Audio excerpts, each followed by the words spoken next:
Amin. Kalau jadi penguasa, kalau jadi pengusaha, usahanya gampang.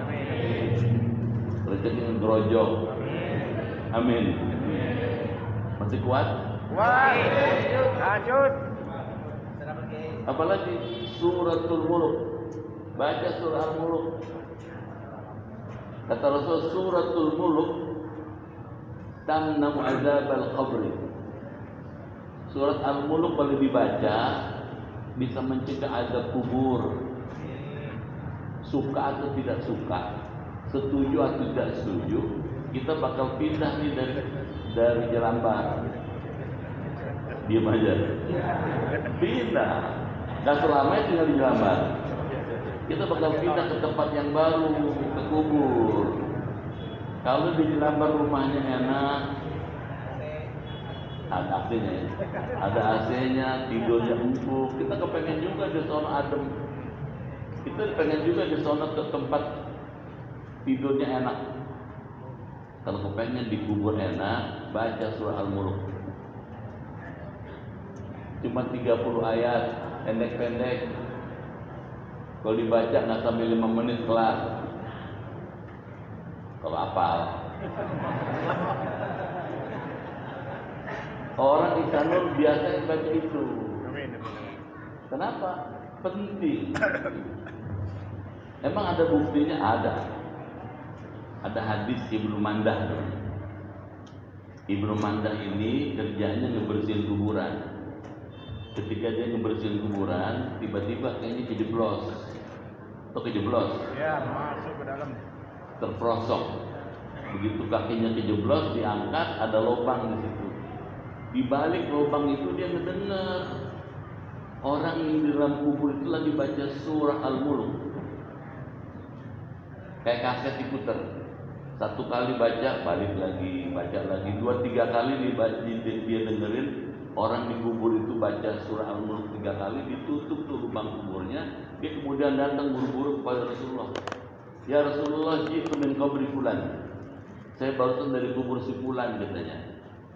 Ketika saya ngebersihin kuburannya, ternyata kuburannya itu, di kubur itu dia sedang baca surat Al-Muluk. Apa kata Nabi? Anta la tadri inna surat Al-Muluk tamna'u azabal qabr. Kamu nggak tahu, kata Rasulullah, surat Al-Muluk bila dilazimkan membacanya bisa mencegah azab kubur. Amin. Pengen nggak? Baca. Ada seorang sufi, nanti tanya kiai, namanya Syekh Abdul Somad Al-Palembari. Dia nulis kitab Syiarus Salikin, belajar di Mekah lama. Pulang nulis kitab Syiarus Salikin. Di juz yang pertama dia nulis apa yang dialami orang ketika masuk kubur. Begitu ditaruh idza wudi'atil janazah, apabila jenazah sudah diletakkan dalam kubur, ditutup katanya. Maka setelah yang ngantar pulang, yasmau norak Qur'ani alim, dia mendengar suara gesekan terompah orang yang pulang. Yang terakhir, ketika dia mendengar suara gesekan terompah sepatu orang yang ngantar, dia sadar kalau sudah meninggal. Ja'a malakani, tiba-tiba datang 2 malaikat. Orang itu suruh duduk dia. Makanya itu kan orang meninggal kan kain kafannya sudah dicopot talinya. Cicing wae. Enggak pernah ngangkat jenazah emang. Kan tali dicopot bukan? Betul. Tali atas, yang tengah, yang bawah dicopot.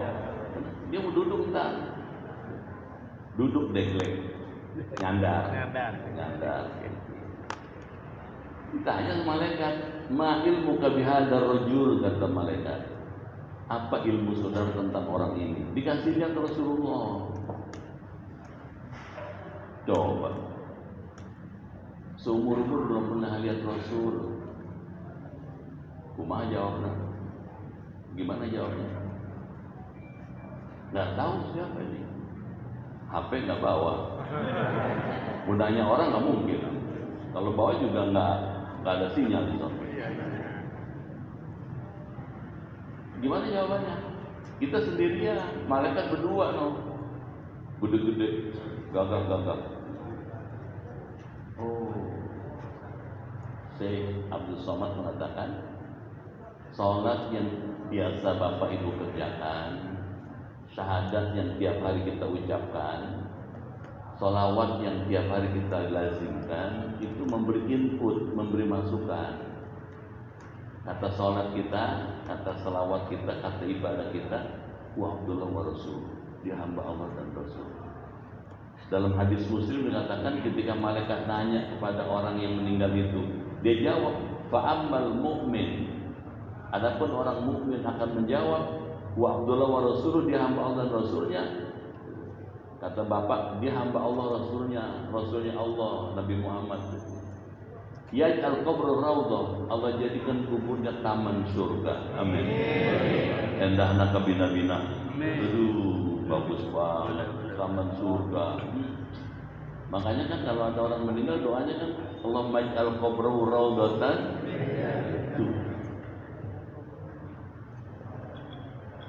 Begitu dirubah jadi taman surga, bagus banget, nggak ada duanya. Tiba-tiba datang perempuan cuakep. Kalau laki-laki yang meninggal datang perempuan cuakep. Kalau cakep biasa cuakep.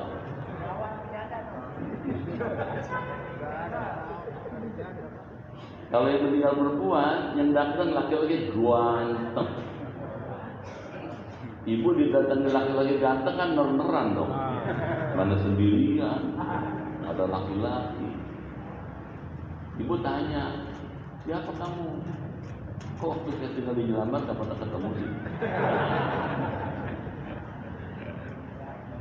Orang itu jawab, la takhafi, kalau perempuan, jangan takut, katanya. Inna ma'ana amaluka salihah, sesungguhnya saya adalah amal solehmu. Salatmu, puasamu, ngajimu, baca Qur'anmu, sedekahmu, haji, umrah, dan seluruh yang kamu lakukan, Allah jadikan saya nemani kamu sampai kiamat. Ya Allah, amin. Ya Rabbal, coba dari mulai masuk kubur sampai kiamat uyak-uyakan aja berdua. Senang, amin ya. Pengen apa enggak? Nah, baca Al-Muluk. Mudah-mudahan ya. Kalau boleh tausiahnya, kita sejak kejadian anak remaja 7 ngambang di Kali Bekasi, ibu bapak mesti lebih ketat mengawasi anak. Setuju? Setuju. Kalau anak kita maghrib bulan pulang cari, di mana kamu? Tanya. Dia kan pasti bawa HP. Di mana kamu? Cepat pulang. Nggak boleh ada anak remaja habis bisa kelayaban. Ajak dia duduk maghrib sampai isya, baca Quran, sholat berjamaah dengan bapak ibunya, ngaji. Amin. Amin. Setuju ya? Setuju. Kalau begini kita lakukan, insya Allah kita akan senang di dunia, senang di sini, senang di sono, di mana-mana kita, itu ihsan nur.